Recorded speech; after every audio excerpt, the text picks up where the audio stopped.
Assalamualaikum warahmatullahi wabarakatuh. Salam sejahtera bagi kita semua. Kembali lagi bersama saya M. Nur Faizin di Tifa Channel.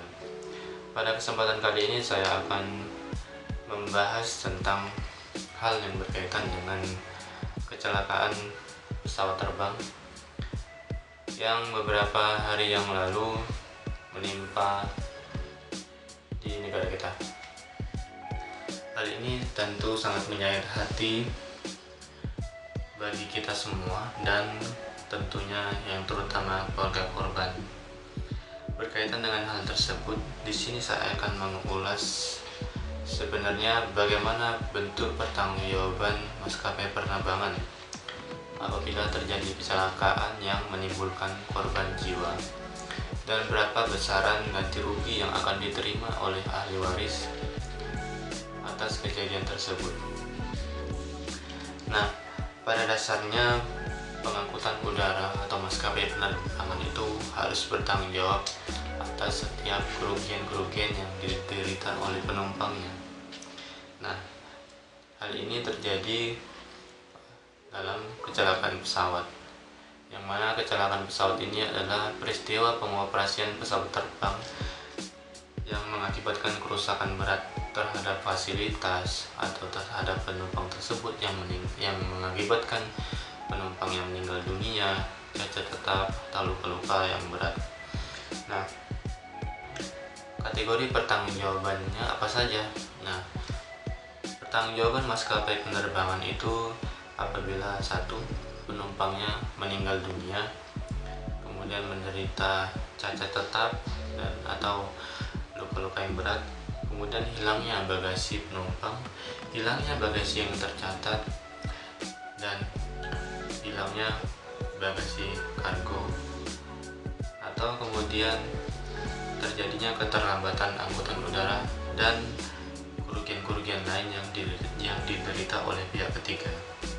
Nah, adapun yang dimaksud dengan pengangkut di sini adalah yang pertama itu badan usaha angkutan udara, yaitu badan usaha milik negara, badan usaha milik daerah, atau badan hukum di Indonesia yang berbentuk perseroan terbatas atau koperasi yang tugas utamanya mengoperasikan pesawat udara yang digunakan untuk mengangkut penumpang, mengangkut kargo, atau pos dengan memungut pembayaran. Yang kedua, pemegang izin kegiatan angkutan udara bukan niaga yang melakukan kegiatan angkutan udara niaga berdasarkan ketentuan Undang-Undang Penerbangan. Dan yang ketiga, badan usaha selain badan usaha angkutan udara yang membuat kontrak perjanjian kepada angkutan udara niaga. Nah, sehingga ketiga kategori angkutan udara tersebut itu wajib mempertanggungjawabkan apabila terjadi kecelakaan yang mengakibatkan kerugian.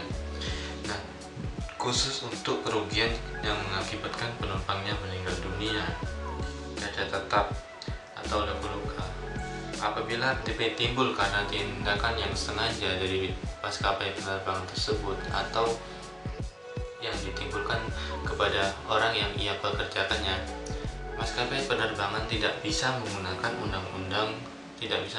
ketentuan Undang-Undang Nomor 1 Tahun 2009 tentang penerbangan untuk membatasi tanggung jawabnya.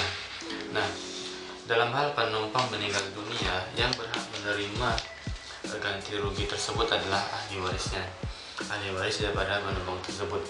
Jika terjadi penumpang yang tidak memiliki ahli waris yang berhak menerima ganti kerugian tersebut, maka ganti kerugian tersebut dialihkan atau diserahkan kepada negara setelah dikurangi biaya pengurusan jenazah.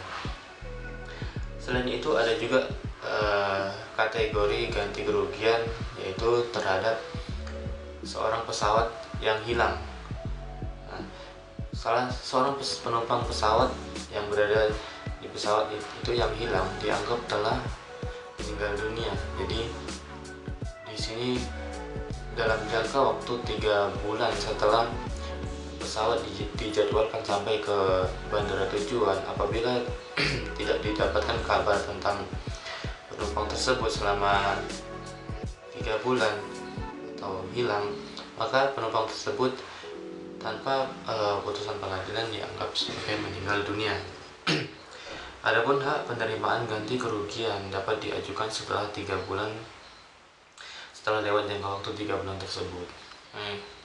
Nah, kemudian adalah hak korban atau ahli waris atas kerugian.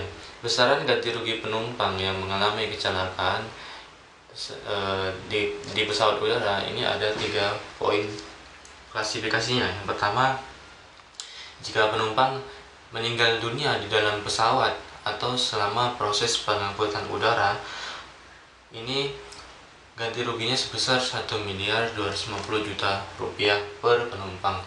Nah, yang kedua, jika penumpang meninggal dunia akibat suatu kejadian yang semata-mata hubungannya dengan proses pada saat ia berada di ruang tunggu menuju ke pesawat tersebut, atau sebaliknya pada saat ia turun dari pesawat menuju ke ruang kedatangan. Nah, apabila terjadi suatu kejadian yang membuat ia sampai meninggal dunia, maka di sini ganti kerugiannya nilainya 500 juta rupiah. Nah, yang ketiga, jika penumpangnya dinyatakan cacat tetap oleh dokter selama 60 hari setelah kejadian kecelakaan, maka total ganti kerugiannya itu sebesar 1.250 juta rupiah. Nah, adapun kategori yang menyebutkan ke dalam cacat tetap total, yaitu yang pertama, hilangnya penglihatan penumpang tersebut oleh kedua matanya, jadi dia benar-benar tidak bisa melihat sama sekali. Nah, yang kedua yaitu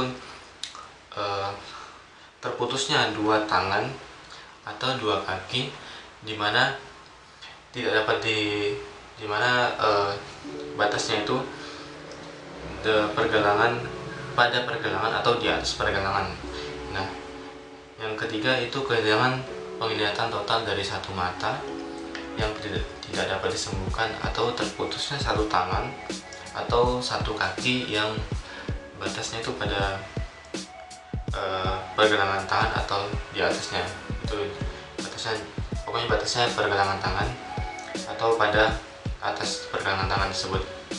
Nah, kemudian jika penumpang dinyatakan cacat tetap sebagai oleh dokter dalam jangka waktu paling lama 60 hari